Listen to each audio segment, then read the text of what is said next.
I found the address hidden inside an old birthday card from someone named Sarah in my husband's desk drawer. That's when I knew 35 years of marriage was about to implode. I called my lawyer before I called David, and when I finally drove to that farmhouse in rural Pennsylvania, I brought my phone fully charged and my backbone finally intact. If you're watching this, subscribe and let me know where you're watching from. Let me backtrack so you understand how a reasonably intelligent 63-year-old woman ends up playing detective in her own marriage. For 8 years, David had been sending money to his sister Sarah in the countryside. $500 every single month like clockwork. When I'd asked about her early on, he'd gotten that patient tone men use when they think you're being silly. She's had a hard life, Maggie. Lost her husband young, raising her daughter alone. Family helps family. I'd felt guilty for even questioning it. David came from a big family, scattered across 3 states. I'd only met a handful of them at our wedding decades ago. It seemed reasonable that he'd want to help a struggling sister. The business trip started about 6 years ago.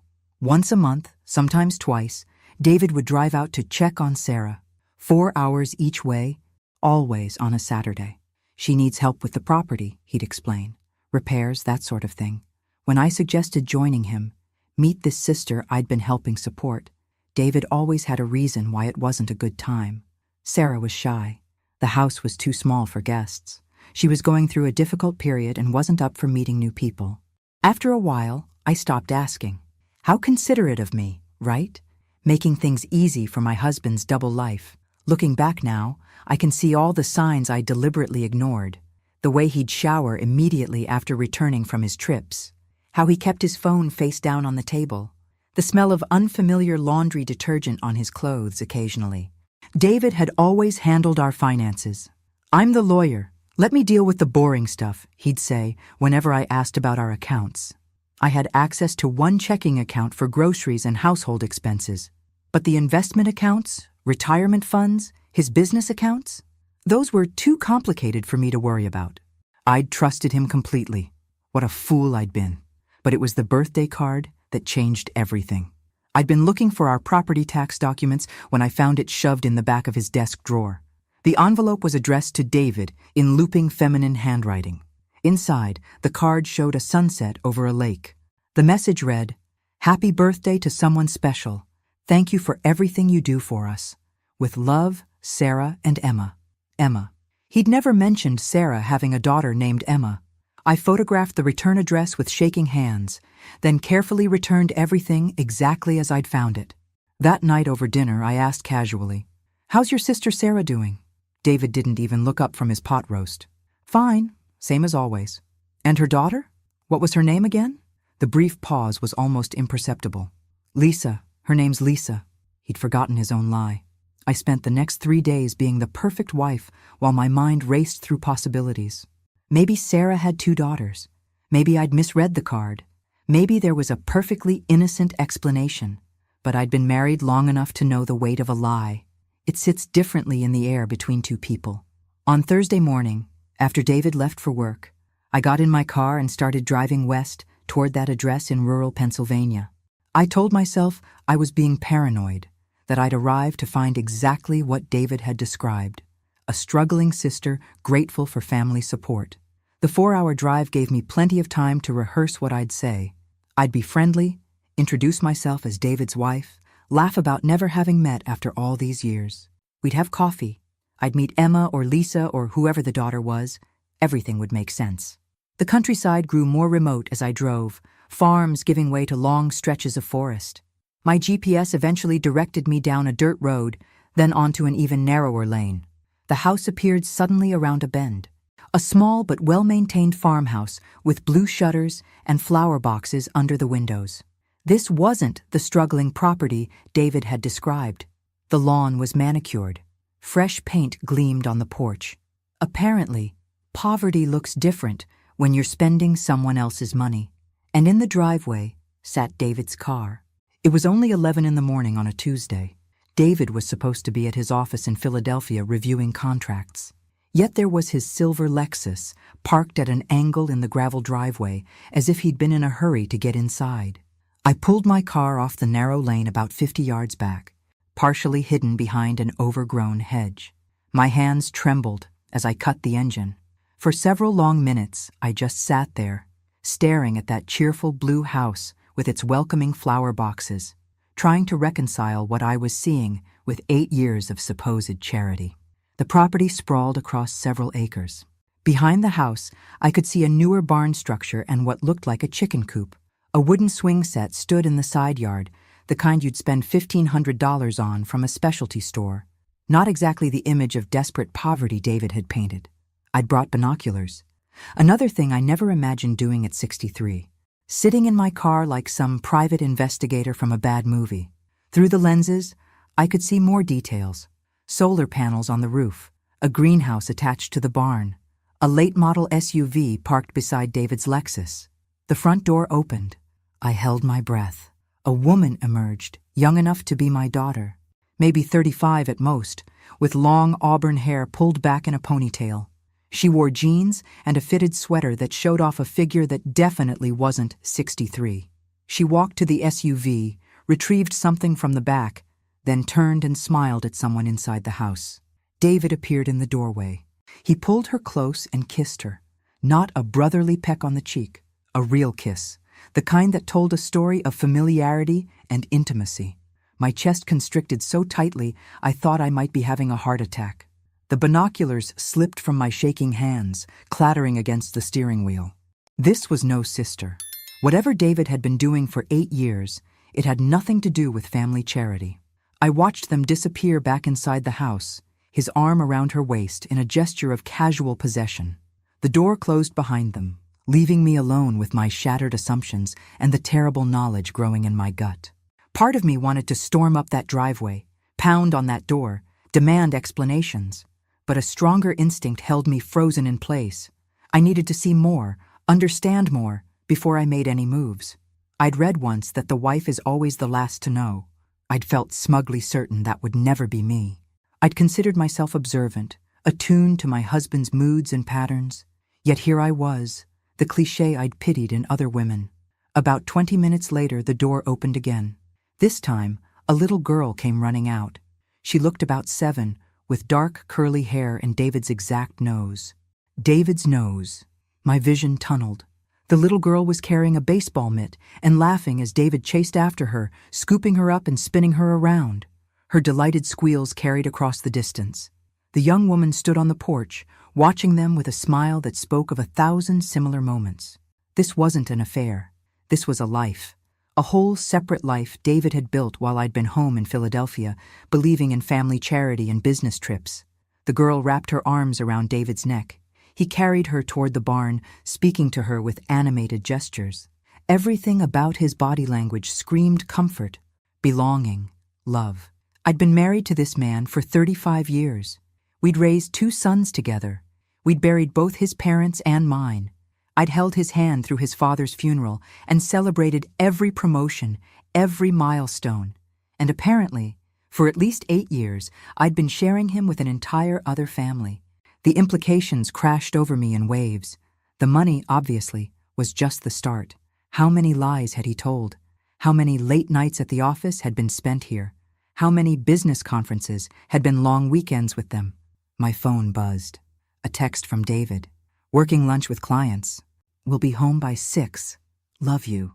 The casualness of the lie took my breath away. Love you. As if those words meant anything when they came from a man who was, at that very moment, playing father to a child I'd never known existed. I sat in that car for 3 hours, watching David live his other life. The little girl whose name I didn't know. The woman who smiled at him with the easy familiarity of years, not months. The way he'd kneel down to tie the child's shoe, patient and attentive in a way I'd forgotten he could be. Our own sons had left home over a decade ago. Michael was in Seattle with his own family. James had moved to London for work. David had seemed content with our empty nest, never expressing any desire for grandchildren beyond polite interest when the boys called. Yet here he was, fully engaged with this child who couldn't be his granddaughter. Not unless the math made sense, and from where I sat, nothing about this situation made any sense at all. Around 2 in the afternoon, they all went back inside. I waited another agonizing 30 minutes, then made a decision. I couldn't sit in this car forever, and I needed answers more than I needed to protect myself from the truth. The walk to the front door felt like crossing a battlefield. Each step on that gravel driveway crunched too loudly in the afternoon silence. The flower boxes I'd noticed earlier were full of chrysanthemums, the kind David always said were too much work for our own garden. I raised my hand to knock, then paused. Through the window beside the door, I could see into the living room. David sat on a comfortable-looking sofa, the little girl curled against his side. He was reading to her from a large picture book, his voice carrying that gentle tone I remembered from when our boys were small. The young woman, his supposed sister Sarah, came in carrying a tray with what looked like hot chocolate and cookies. She set it down, ruffled the child's hair, and kissed the top of David's head before settling in beside them. It was such a domestic scene, so perfectly ordinary, that it felt obscene. This was someone's family, someone's normal afternoon. The problem was, David already had a family. He had me, though apparently I was the discount version he kept in the closet. I knocked before I could change my mind. The sound seemed to shatter the peaceful tableau. Through the window, I watched David's head snap up, his expression shifting from relaxed contentment to alarm in an instant. The door opened. The young woman stood there, still smiling, clearly expecting a neighbor or delivery person. Her smile faltered when she saw me, an unfamiliar older woman on her porch. "Can I help you?" Her voice was pleasant, genuinely curious. "I'm looking for Sarah," I said, surprised by how steady my voice sounded. "I'm Maggie Sullivan, David's wife." The color drained from her face. Behind her, I heard David's sharp intake of breath, followed by rapid footsteps. He appeared in the doorway, his face a mask of panic that would have been comical if it wasn't destroying my entire world. "Maggie, what are you doing here?" "I found your birthday card," I said simply. "From Sarah and Emma." The young woman, still standing frozen in front of me, made a small sound. Not Sarah, then. Her name was something else, and she just realized that the lie had unraveled. "It's not what you think," David started, which might be the most cliched sentence ever uttered by a caught man. "Really?" I kept my voice pleasant, almost conversational. Years of corporate work had taught me that the quieter you speak, the more people have to lean in to hear you. And I wanted them to hear every word. Because what I think is that for 8 years, you've been sending $500 a month to someone who isn't your sister. What I think is that you've been lying to me every single time you drove out here for your supposed charity visits. What I think is that little girl in there has your nose, your eyes, and probably your DNA. The young woman started crying silently, tears streaming down her face. David looked like he might be sick. "Maggie, please, let me explain. Can we go somewhere and talk?" "Oh, I'm not going anywhere," I said. "Not until I understand exactly what I'm looking at. So why don't we start with the truth? What's your real name?" I asked the woman. "Nicole," she whispered. "Nicole Peterson." "And the little girl?" "Emma?" Nicole nodded, unable to speak. "Is David her father?" Nicole's yes was barely audible, but it detonated like a bomb in the quiet afternoon. David's face crumbled. All his usual confidence, that take-charge attitude he'd cultivated over decades in corporate law, vanished. He looked old suddenly, older than his 65 years. "How long?" My voice remained eerily calm. Some distant part of my brain noted this with interest. Shouldn't I be screaming, throwing things? Instead, I felt ice-cold and crystalline clear. "Maggie, please!" David reached for my arm. I stepped back as if he'd tried to strike me. "Don't touch me." Each word came out precisely measured. "How long has this been going on?" Nicole wiped her eyes with the back of her hand. 9 years. We met 9 years ago. 9 years. Emma was 7, which meant Nicole had gotten pregnant about 2 years into whatever this was. 2 years during which David had apparently decided he wanted a do-over at family life. "I'd like to come inside," I said. "Unless you'd prefer the neighbors hear this conversation?" Nicole stepped aside wordlessly. David looked like he wanted to protest, but thought better of it. I walked into my husband's other home, taking in details with a strange, detached fascination. Family photos covered the mantel above the fireplace. David and Nicole on a beach somewhere, both laughing, Emma as a baby, David cradling her with the same tender expression he'd worn with our own sons. The three of them at what looked like a pumpkin patch, all wearing matching plaid shirts. A whole history I knew nothing about, documented in frames that cost more than the $500 monthly I'd thought was charity.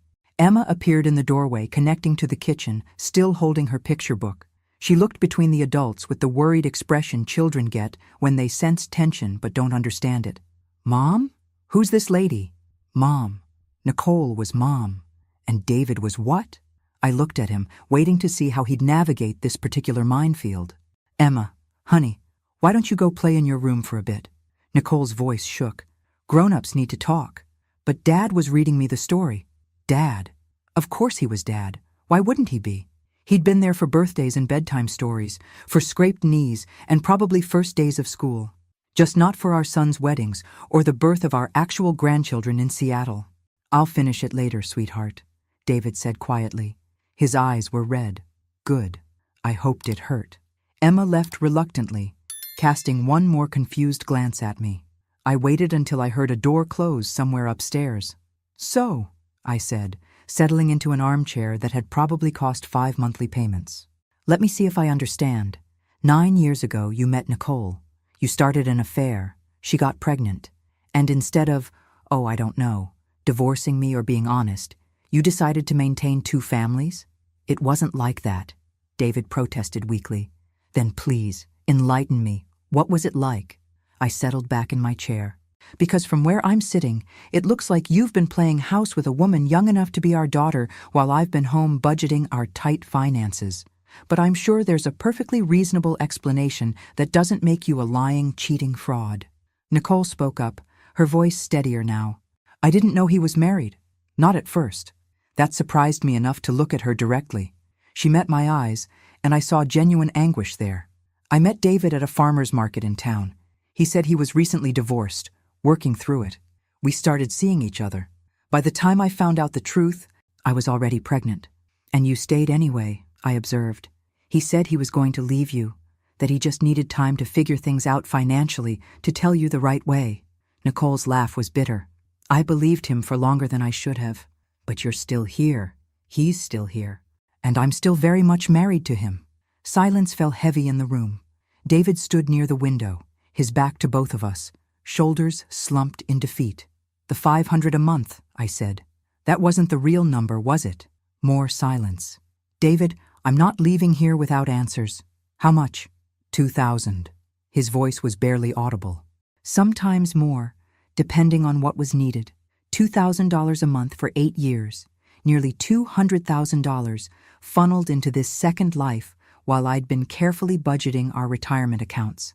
The numbers kept running through my head as I sat in that living room, watching my husband's double life crystallize into cold, hard financial reality. 2,000 monthly payments meant $192,000 over 8 years. But that wouldn't be everything, would it? I want to see the full accounting, I said. Every penny you've spent on this situation. And I want to see it now. David turned from the window, his face a mixture of resignation and something that might have been relief. There's a ledger, upstairs in my office. Your office. I almost laughed. Of course you have an office here. Why wouldn't you? It's practically your primary residence. Maggie, please, show me the ledger, David. Unless you'd prefer I start calling lawyers right now. I pulled my phone from my purse, letting it rest pointedly on my knee. He climbed the stairs like a man heading to the gallows. Nicole and I sat in excruciating silence, two women whose lives had collided in the worst possible way. She was younger than our son, Michael. That thought made my stomach turn. Did you love him? I asked, surprising myself. Nicole looked up, tears still tracking down her face. I thought I did. Maybe I still do. But I'm tired of being the secret. Emma deserves better than a father who only shows up when his other life permits. How often does he come here? 3, sometimes 4 times a month, weekends mostly. Sometimes he'd take vacation days, tell you he was at a conference. Every vacation day for the past 8 years suddenly took on new meaning. The legal conference in Pittsburgh that ran long, the training seminar in Harrisburg. All lies, all time spent here, building this parallel existence. David returned with a black leather binder. He set it on the coffee table like it might explode. I opened it, forcing myself to read each entry methodically. The monthly payments were there, documented with the kind of precision David brought to all his financial matters. But there was so much more. The down payment on this house, $50,000. Renovations, $32,000. The SUV in the driveway, $40,000 paid in full. Medical bills for Emma's birth, $12,000. Furniture, appliances, Emma's private school tuition, gymnastics lessons, summer camps. By the time I reached the final page, the total made me physically ill. $378,000. My voice was flat. You've diverted nearly $400,000 of our money into this. It was my money too, David said weakly. Money from your salary? Your bonuses? I felt a cold realization settling over me. Or is there more you're not telling me? Because these numbers don't add up to just skimming from joint accounts, David. His silence told me everything. We had a joint account for household expenses, a joint retirement fund. You took out a second mortgage on our house last year. Do you remember what you told me that was for? His silence answered for him. You said it was for tax purposes, restructuring for better rates. I laughed, a harsh sound that had no humor in it. I signed those papers trusting you. My name is on that mortgage, David. My credit, my liability. Nicole's face had gone white. You took out a mortgage? The barn, David admitted. The solar panels. Emma's education fund. I wanted to make sure she had everything. With money stolen from your actual wife. Nicole's voice shook with fury. You told me that money came from your bonuses, from investments. Jesus, David. You made me complicit in stealing from her. Nobody stole anything, David protested. But even he didn't sound convinced. I closed the ledger with deliberate care. I think we're done here. For now. David, you're going to go home, pack a bag, and find somewhere else to stay. Not here, I added, seeing Nicole's alarmed expression. I imagine Nicole has some thinking to do about whether she wants to continue being involved with a man who's lied to everyone in his life. Maggie, we need to talk about this rationally. Rationally? I stood up, gripping my purse. You want rational? Here's rational. I'm 63 years old and I've just discovered my husband has a 7-year-old daughter and a whole second family. You've stolen nearly $400,000. You've put our house at risk. You've lied to me for 9 years. There is nothing rational about any of this, David. I never meant to hurt you. Then you should have divorced me. The words came out harder than I intended. That's what honest people do when they want to be with someone else. They end one relationship before starting another. They don't build elaborate lies and secret lives. I walked toward the door, then paused. Nicole, I'm sorry you were dragged into this. I believe you when you say you didn't know. But you know now. I'd think carefully about what kind of man keeps a woman and child hidden away like a shameful secret for 8 years. I made it approximately 15 miles before I had to pull over. The shaking started in my hands and spread through my entire body until I was gripping the steering wheel so hard my knuckles went white. 8 years. No, 9 years. An entire decade of deception. After I could breathe again, I did what any self-respecting scorned wife would do. I called my attorney's emergency line. Gerald Fisher had handled our estate planning 5 years earlier. He was thorough, discreet, and expensive. Right now, I needed all three. Maggie, everything all right? I need to file for divorce, immediately, and I need to freeze all joint accounts before my husband cleans them out. The pause on the other end told me Gerald was shifting into crisis mode. Can you come to my office tomorrow morning first thing? I'll be there at 8. And Maggie, don't discuss anything with David. Not finances, not property, nothing. If he calls, tell him your attorney has advised you not to speak with him. I hung up and stared at my phone. One text from David. Please, can we talk about this like adults? Like adults. The man who'd maintained 2 families wanted to discuss adult behavior. I didn't respond. Instead, I called our bank and put a freeze on all withdrawals above $500 from our joint accounts. It would buy me a day, maybe 2, before David realized what I'd done. Then, I drove to our house in Philadelphia, the house we'd lived in for 28 years, the house that apparently had a second mortgage I'd unwittingly co-signed. I walked through rooms that suddenly felt like a museum to a life that had never really existed. I called Michael first. It was early morning in Seattle, but this couldn't wait. Mom, everything okay? No, honey, nothing's okay. I need to tell you something about your father.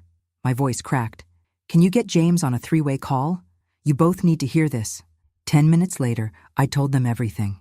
The silence on the line was deafening. I'm flying out tomorrow, Michael said finally, his voice tight with rage. Me too, James added. Mom, are you safe?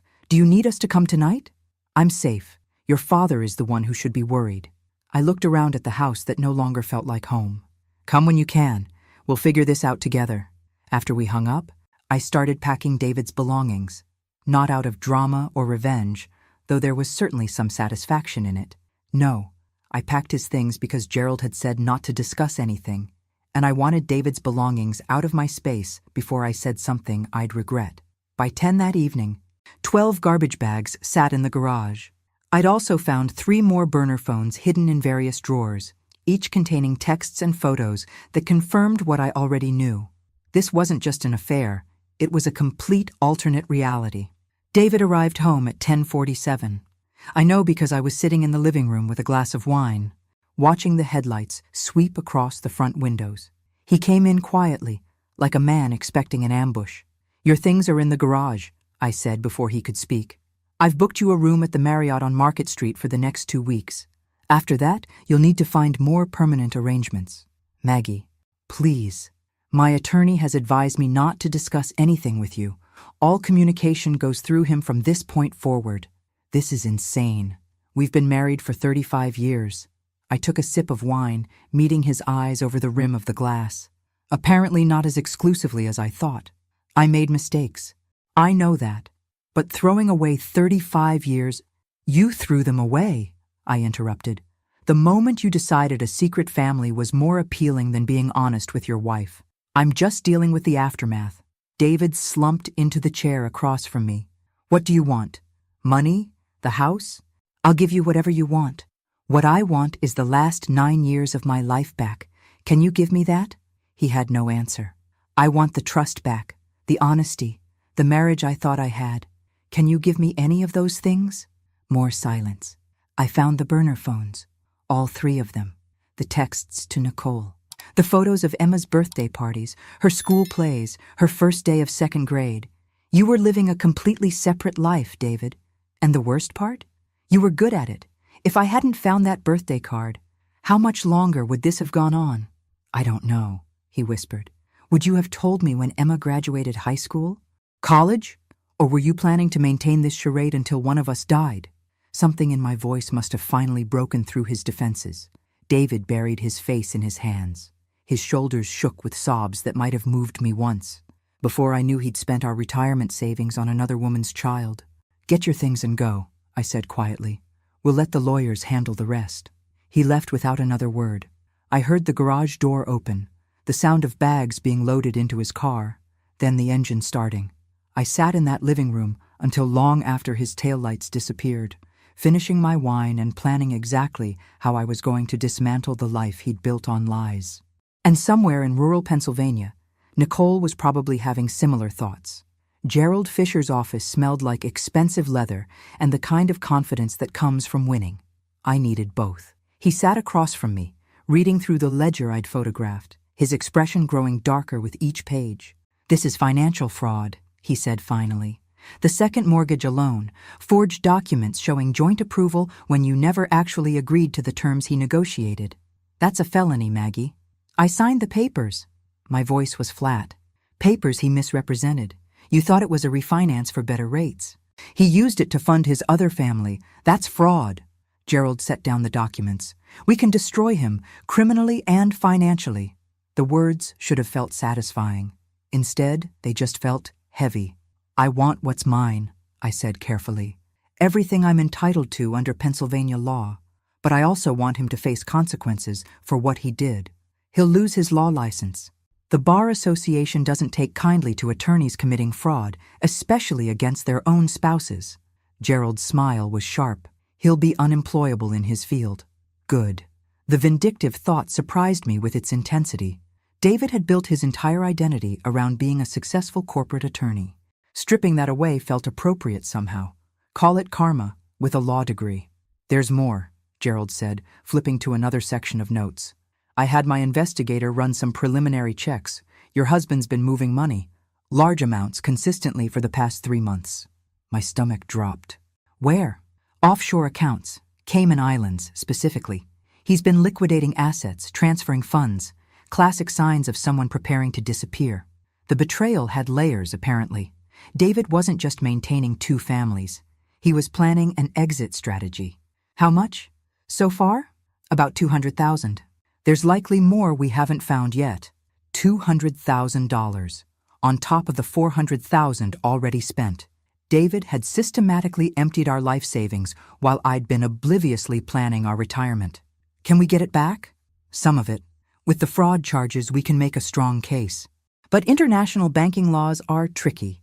We might recover 60, maybe 70% if we're lucky. I thought about the small apartment I'd probably have to move into, the retirement I'd envisioned, traveling and finally relaxing, evaporating like smoke. Meanwhile, David had been planning to vanish with our money, probably to start fresh somewhere with Nicole and Emma. File everything, I said.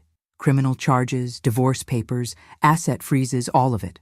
I want him to know exactly what it feels like to have your life demolished by someone you trusted. Gerald nodded approvingly. Now you're thinking clearly. I'll have the papers ready by Friday. I left his office feeling simultaneously powerful and hollow. Revenge was supposed to feel better than this, wasn't it? My phone buzzed. A number I didn't recognize. I almost ignored it, then remembered I'd given my number to Nicole before leaving that farmhouse. She'd looked so devastated, so betrayed. We'd exchanged numbers with the understanding that we were both victims of David's deception. Hello? Maggie? It's Nicole. I need to talk to you. There's something you need to know. The urgency in her voice made my pulse quicken. What is it? Not over the phone. Can you meet me? Tomorrow, maybe? There's a coffee shop in Doylestown halfway between us. What's this about, Nicole? Her voice dropped to almost a whisper. I found documents. In David's office here. Financial records. Maggie, I think he's planning something bad. Really bad. The coffee shop was one of those carefully curated places designed to look rustic and authentic. All reclaimed wood and Edison bulbs. Nicole was already there when I arrived, hunched over a corner table with a manila folder clutched to her chest like a shield. She looked worse than she had 2 days ago.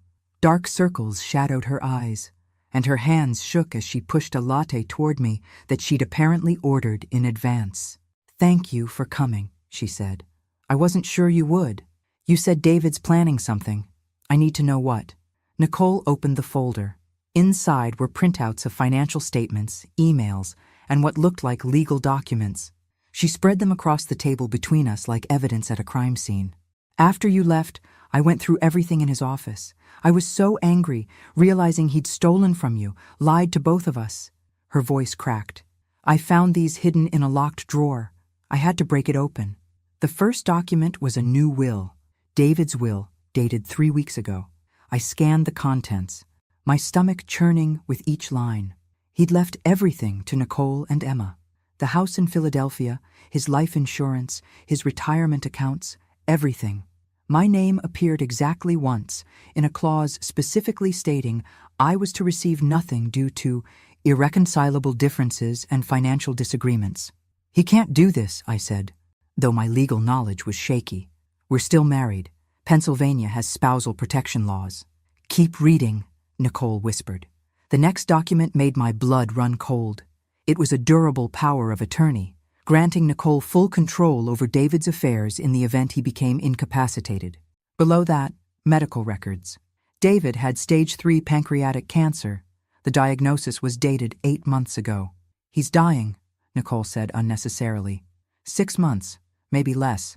The doctor said it's aggressive. My mind reeled. David was dying. He'd known for 8 months and never said a word. Not to me. Apparently not to Nicole until recently either, based on her shock. How thoughtful of him to keep us both in suspense. When did you find out? I asked. 3 days ago. He finally told me after you showed up.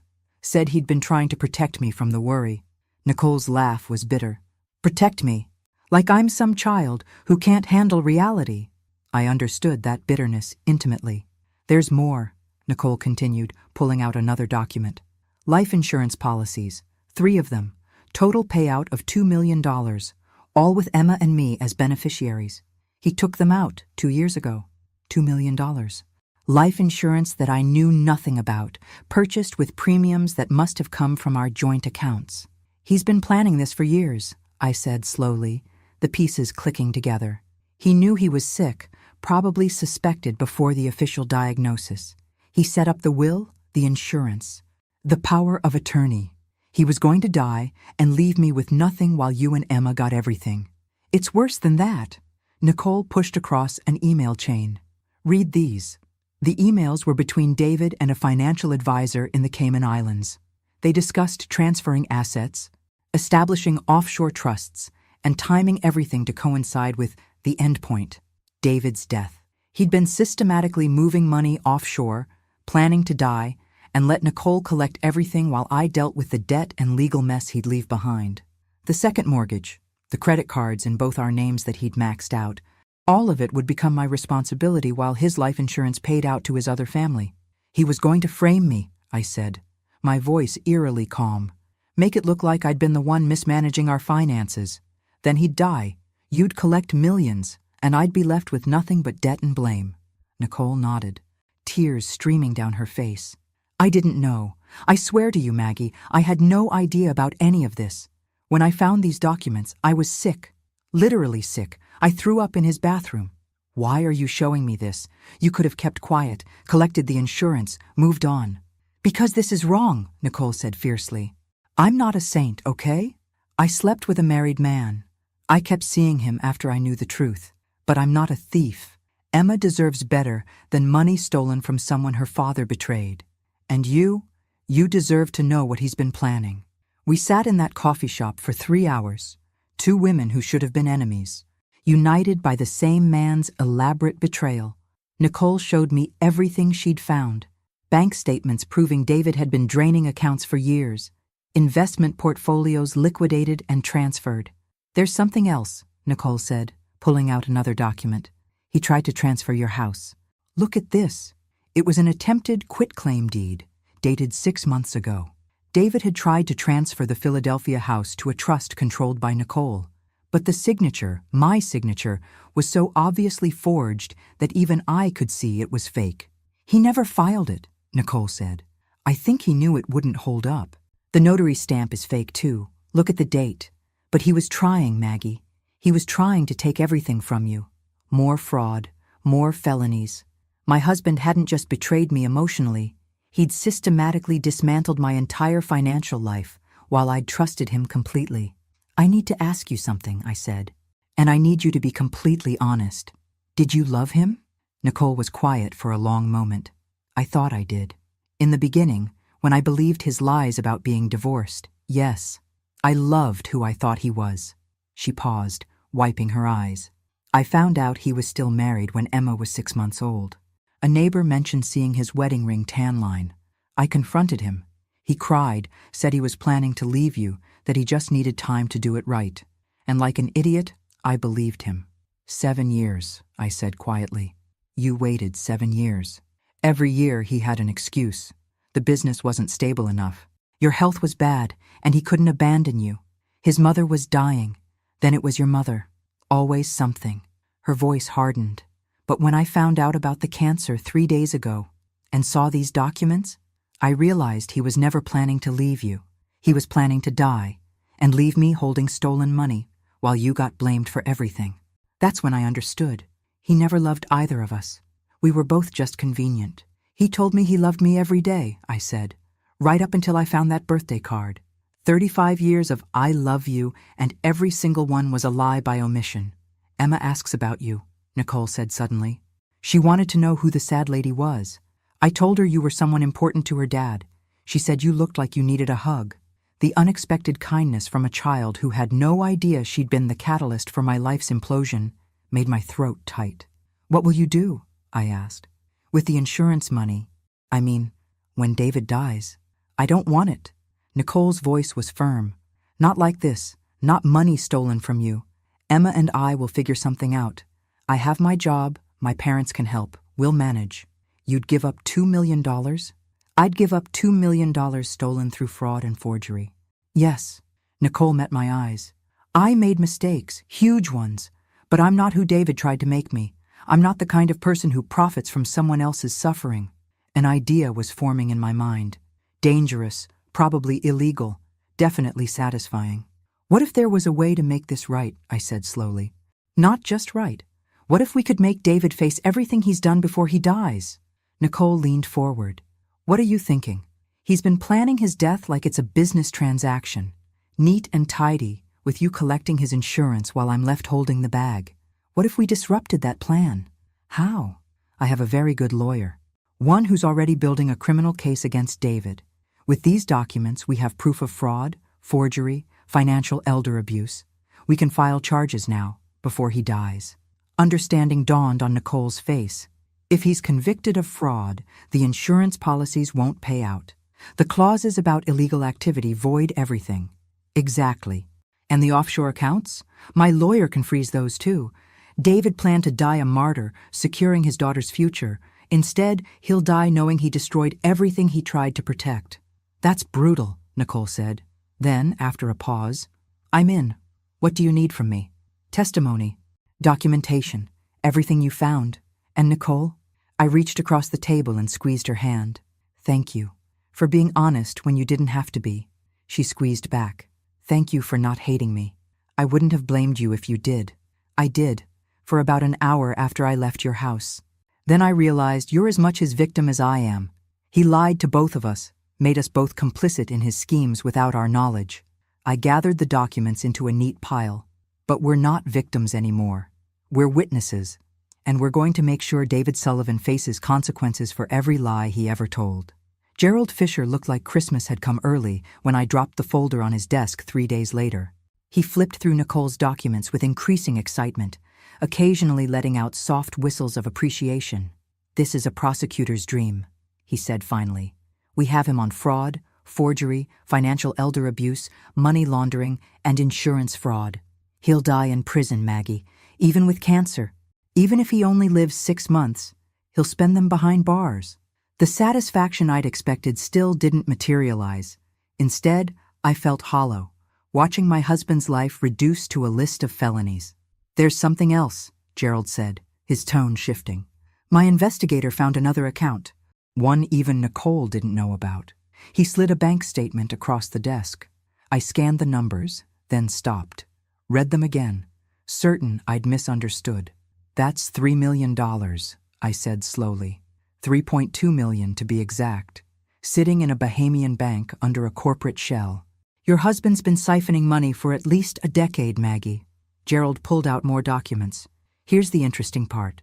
He inherited money from his uncle 12 years ago, remember? The one in Connecticut? I did remember. David had said it was about $50,000, hardly worth mentioning. It was actually $800,000. He told you 50 and pocketed the rest. Then he started using his legal expertise to create offshore entities, moving money through them. A little from his bonuses, a lot from that inheritance, some from careful skimming of joint accounts over the years. He's been building this nest egg systematically. I thought about our lives. How David had always insisted we needed to be careful with money. How he'd vetoed my ideas about renovating the kitchen, taking that trip to Italy I'd dreamed about, helping our sons with down payments on their own homes. All while he was hiding millions in offshore accounts. Turns out, we could have afforded Italy after all. We just couldn't afford David's hobby of maintaining secret families. Can we recover it? With the criminal charges and Nicole's cooperation? Yes, most of it. The courts will order repatriation as part of restitution. It'll take time, but you'll get it back. $3 million. Everything I'd sacrificed, No, we can't afford that, David had fed me. It had all been lies. We'd been wealthy. He'd just been hiding it. File the charges, I said. All of them. Today. Gerald made a call. Things moved quickly after that. Though not as quickly as I'd hoped. Legal processes never do. By the end of the week, federal marshals arrested David at his office. The Bar Association suspended his license pending investigation. His firm issued a terse statement about alleged improprieties and placed him on administrative leave. The preliminary hearings took 3 weeks. David's lawyer pushed for delays, citing his health. We pushed back. Gerald was relentless. I watched it on the evening news, my husband in handcuffs, doing the perp walk past cameras and reporters. He looked smaller somehow, diminished without his expensive suits and practiced confidence. Michael and James had flown in by then, sitting on either side of me as we watched their father's public humiliation. Nicole called that night. Emma saw it on TV. She's confused, asking why the police took her daddy. What did you tell her? The truth, age-appropriate version, that he made serious mistakes and has to face consequences. She cried for an hour, guilt twisted in my stomach. I'm sorry. I never wanted to hurt Emma. I know, and honestly, she needs to learn that actions have consequences, even from people we love. Nicole paused. There's something else. David's lawyer contacted me. He wants to make a deal. What kind of deal? He'll plead guilty to everything, agree to full restitution if we both agree not to testify at trial.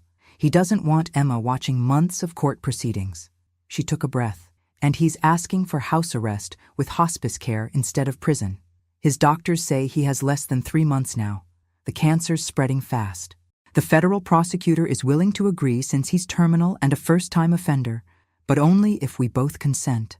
What did you say? I said I needed to talk to you first. We're in this together now. I thought about Emma crying over her father's arrest, about David dying alone in a cell versus dying at home, about whether revenge required destroying him completely or if justice could be satisfied another way. Tell his lawyer we'll consider it, I said finally. But I want more than restitution. I want a full accounting of every lie, every dollar, every secret, written and notarized. And I want David to tell our sons the truth himself. Every bit of it. That's fair, Nicole said. I'll let them know. The meeting happened in Gerald's conference room 2 weeks later. David looked terrible, his cancer clearly progressing rapidly despite treatment. He'd lost at least 30 pounds. His skin had a grayish tint, and he moved like every step hurt. Part of me felt pity. The larger part remembered $3 million hidden dollars and years of calculated lies. Our sons flanked me on one side of the table. Michael and James had stayed in Philadelphia, taking family leave from their jobs. Both looked shell-shocked, alternating between rage and grief. David sat across from us, his lawyer beside him, Nicole at the far end, a silent witness to this final reckoning. You wanted the truth, David began, his voice raspy. Here it is, all of it. For 2 hours, he talked. About meeting Nicole at a farmer's market 9 years ago. About the affair that became a relationship that became a pregnancy. About deciding he wanted to be a father again, to do it better this time, more present and engaged. About the fear of losing everything if he came clean, so he doubled down on the lies instead. I convinced myself I could manage both lives, he said, that I was providing for everyone. I told myself I was being responsible, protective, but really, I was being a coward. Michael's jaw was clenched so tight I worried he'd crack a tooth. James had tears streaming silently down his face. The money? I prompted. David pulled out a thick document. Every account, every transfer, every dollar. It's all here. $3.4 million total, accumulated over 12 years. I started with Uncle Harold's inheritance, $800,000 that I told you was only $50. I invested it, grew it through careful trading. Then I began moving small amounts from our accounts, from my bonuses. I used my legal knowledge to create offshore structures, hide the movement. He looked at me directly. I told myself it was insurance, security. Then it became my escape fund, my freedom money. But really, it was just greed and cowardice. You stole from your family, Michael said, his voice shaking with rage. While James and I struggled with student loans, while Mom worked part-time at the library to help make ends meet, you were hiding millions? Yes. Why? James's question was barely a whisper. Just tell us why. David was quiet for a long moment. When he spoke, his voice was broken. Because I was selfish. Because I wanted what I wanted without consequences. Because I thought I was smarter than everyone else, that I could manage it all. He looked at me directly. Because I stopped seeing you as a person and started seeing you as an obstacle to my happiness. The honesty was brutal. Also, 35 years too late. I have 6 weeks, David continued. Maybe 8 if the treatment works better than expected. I'm pleading guilty to all charges. The restitution agreement returns everything to your mother. The offshore accounts, the house, all of it. Nicole has agreed to sign over any claim to my estate. Emma shouldn't be punished, I said quietly. Everyone turned to look at me. She's 7 years old. She didn't ask for any of this. I want a trust established for her education. $200,000. It's separate from David's estate, funded from the recovered money before distribution. Nicole's eyes widened. Maggie, you don't have to. I know. But Emma is innocent in this, and she's going to grow up knowing her father died a criminal. That's punishment enough. She deserves the chance at a good education, a decent start. David was crying silently. Thank you, he managed. I'm not doing it for you, I said coldly. I'm doing it because it's right. Something you never quite figured out. The meeting wrapped up shortly after. Papers were signed, notarized, filed. David would serve house arrest at a facility with hospice care. The money would be returned. Justice, of a sort, would be served. Michael and James left together, too angry to speak to their father. Nicole gathered her things and gave me one last hug. Thank you, she whispered, for everything. Take care of Emma, I said. And Nicole? Find someone who deserves you, someone honest. She nodded and left. David remained, waiting to be transported to the facility. We were alone for the first time since everything had unraveled. I'm sorry, he said. I know it doesn't matter now, but I am truly sorry. You're right, I agreed. It doesn't matter. Sorry doesn't give me back 35 years. Sorry doesn't erase the humiliation or the betrayal. Sorry is just a word, David, and you've proven that words mean nothing. I walked out of that conference room with my head high, $3 million richer and infinitely lighter without the weight of his lies. Gerald had done the math. After legal fees and restitution, I'd net about $2.8 million, enough to buy a small house somewhere warm, enough to finally take that trip to Italy, enough to help Michael and James buy homes, start the college funds for their kids that David had pretended we couldn't afford. 6 weeks later, I was in Florence when Gerald called to tell me David had died. I was standing in front of Michelangelo's David, the statue, ironically enough. I thanked Gerald for letting me know, ended the call, and went back to admiring the art. I didn't go to the funeral. Neither did Michael or James.